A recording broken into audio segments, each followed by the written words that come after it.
Hello, boys. Let's come to session 8, which is completely dedicated to per unit subsidy.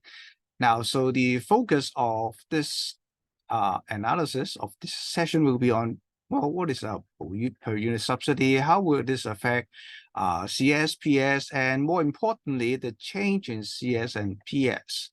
And it's a little bit more complicated than per unit tax and other analysis we have covered so far. So let's jump to the first part. The purple part, well, as I said, may not be necessary, but we need to focus on, for this one, we need to focus on the original CS equals to D1, this one, and the original PS equals to this one. I guess you should have no problem identifying these two areas. So TSS is at max at the very beginning. We have no per unit subsidy. Now, here comes the per unit subsidy, shifting the MC curve vertically down to MC1. So you have a new equilibrium at E1. Price drops to P2 and the quantity transacted becomes Q1.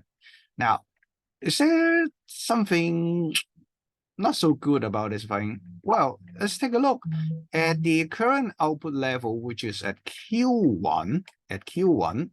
Now, take a look. The real marginal cost without the subsidy. Now, focus on the real cost always. Okay, remember when we are dealing with the per unit tax, we also need to look at the real cost, not the cost after tax. So the real cost is at C. The marginal cost is at point C, whereas the marginal benefit is only at point E1. So here, it's different from previous analysis. We have marginal cost greater than marginal benefit. Okay, we have a new scenario. This is a type of what we call overproduction. Well, how do I know it is over? Well, simple. You should be producing at QE, and now you are producing at Q1, far more than the equilibrium level the market desired. So you have an overproduction. And once again, since MC is greater than MB, you have an inefficient condition. Total social surplus is not maximized, and you have this purple area of deadweight loss. Now, the important thing is, why is that here, deadweight loss? And how do I do the consumer surplus and the producer surplus thing? Now, the tricky part is there are more than one way of doing this. Now, the textbook use another analysis, although the textbooks also gives the alternative, okay, the areas, but there's nothing wrong with that analysis. But it may be a little bit more difficult when we come to the last part, the increase in consumer surplus and the increase in producer surplus. Now, let's do the usual practice. Consumer surplus, we focus on Q1. All right, I have Q1 here. Now, go up the MB curve, go all the way up. So I start off with this point, E1, right? And I claw up the MB curve, go all the way up to point D, where it intersects the price axis, go down to current market price, which is here at P2. And again, move all the way back to E1. And therefore, my consumer surplus now becomes E1 D P2. Okay, now if you can't figure this out, pause the video, double check, right? Starting point, hitting the MB curve. Now, because this is a subsidy is given on to the seller. It will not affect marginal benefit. It will affect marginal cost. Okay, going up, hit MB at E1. As usual, we claw up, go up the MB curve until you hit the price axis at D, go down to always the current market price the consumer is paying. The current market price the consumer is actually paying, which is P2. So we complete the triangle. Now, what about producer surplus? Now, producer surplus, once again, we take a look at, start off with Q1. We have to claw up the that vertical line until, still remember, the subsidy is not the actual marginal cost of production. We have to go to the original or the true marginal cost of production, which is at point C. At point C, now we start off at this point.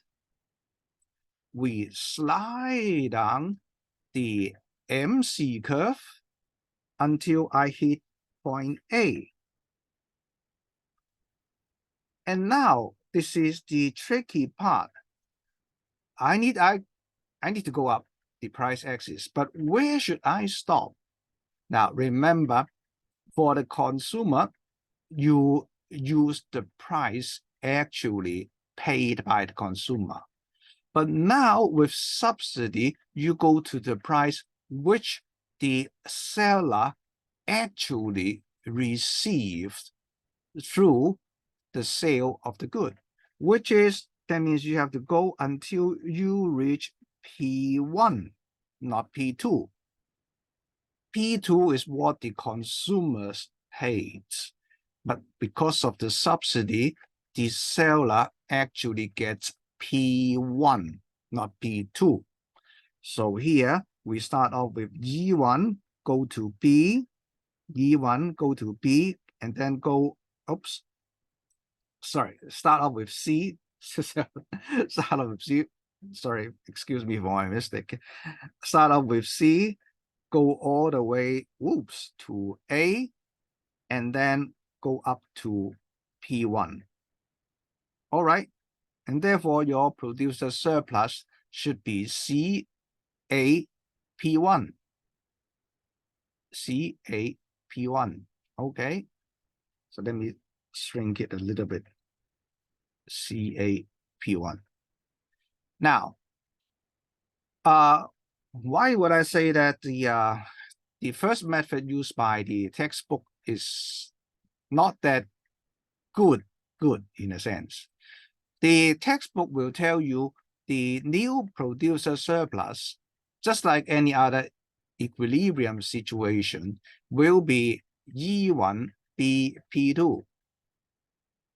So I put it here, alternative method.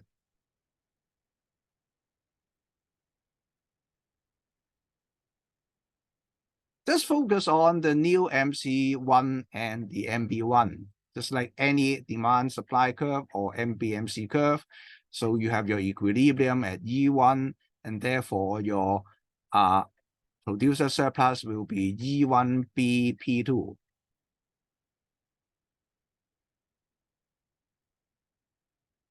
Now, is there something wrong with this one? No, there's absolutely nothing wrong. But why is it not so good?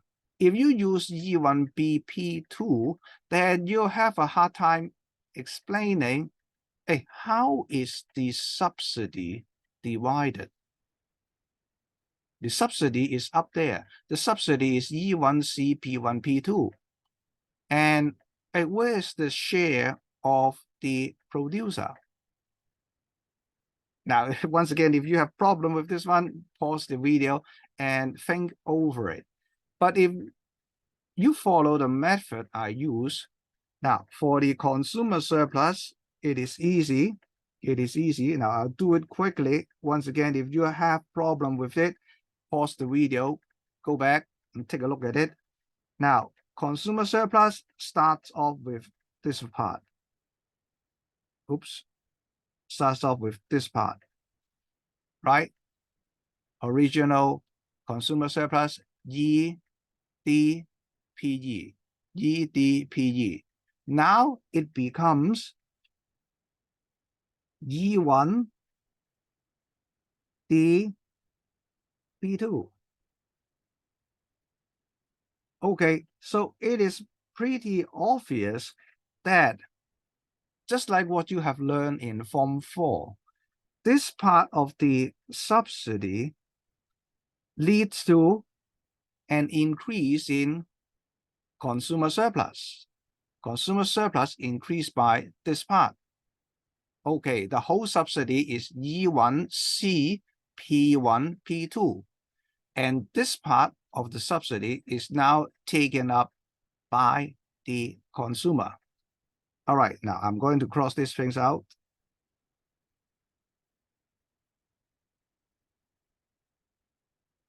What about producer surplus? Producer surplus starts off with, starts off with this one.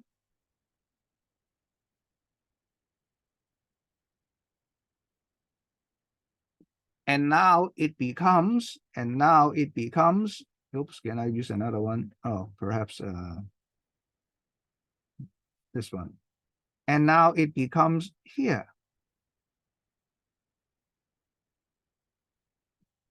And you can immediately do a comparison. The increase in producer surplus will be this part, right? Now, the subsidy, once again, is E1C P1 P2. And this part of the subsidy is now taken up by the producer. Okay, this part is being picked up by the consumers. Hey, do I miss something? Oh, yes, I indeed left out something. So let me focus on this one. This one is taken up by the consumer, producer up there. Just like what you learn in per unit subsidy in chapter 11 or so. But, hey, it's really strange. This time, they are not rectangle. You still have this area being left off.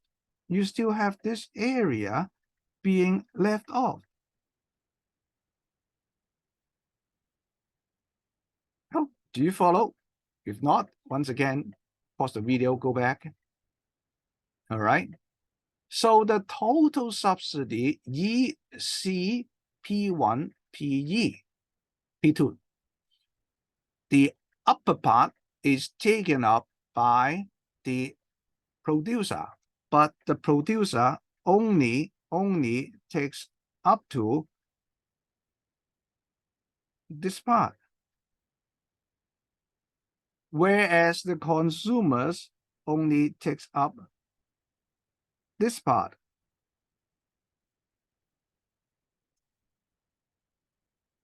The area in the vertical black strips are not taken up by anybody. And therefore, what does that reflect? This is a potential gain not being captured by consumers nor producers.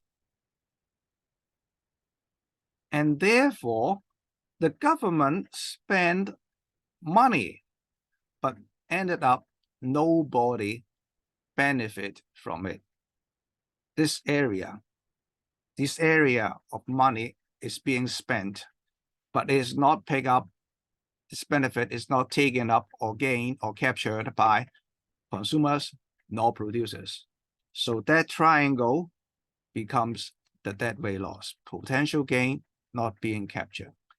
So this one is a little bit different from sharing of subsidy covered in the previous section. Be very careful, double check the area, make sure you got it right.